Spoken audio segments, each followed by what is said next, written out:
ایسی خوشی سے بچو جو دوسروں کو دکھ دے کر حاصل ہو۔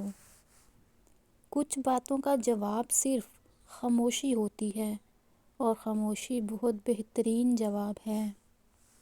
جب نیت میں کھوٹ آ جائے تو پھر یہ تینوں چیزیں راستہ بدل لیتی ہیں: مال، رزق، محبت۔ غصہ ایک بھڑکتی ہوئی آگ ہے، جو پی گیا اس نے آگ بجھا دی، اور جو ضبط نہ کر سکا وہ اس میں جل گیا۔ گہری باتیں سمجھنے کے لیے گہرا ہونا پڑتا ہے، اور گہرا ہونے کے لیے گہری چوٹیں کھانا پڑتی ہیں۔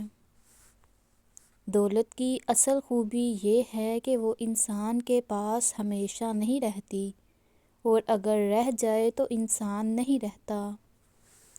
عقل مند بننا چھوڑ دو، بہت کچھ سیکھ جاؤ گے۔ برا آدمی کسی کے لیے بھی اپنے دل میں عزت نہیں رکھتا، کیونکہ وہ ہر کسی کو اپنے جیسا ہی سمجھتا ہے۔ جلد بازی حماقت ہے، اور یہ انسان کی بدترین کمزوری ہے۔ غصہ ہمیشہ بے وقوفی سے شروع ہوتا ہے اور شرمندگی پر ختم ہوتا ہے۔ ملازم سے راز کہنا اسے ملازم سے مالک بنا لینا ہے۔ دولت کی اصل خوبی یہ ہے کہ وہ انسان کے پاس ہمیشہ نہیں رہتی، اور اگر رہ جائے تو انسان نہیں رہتا۔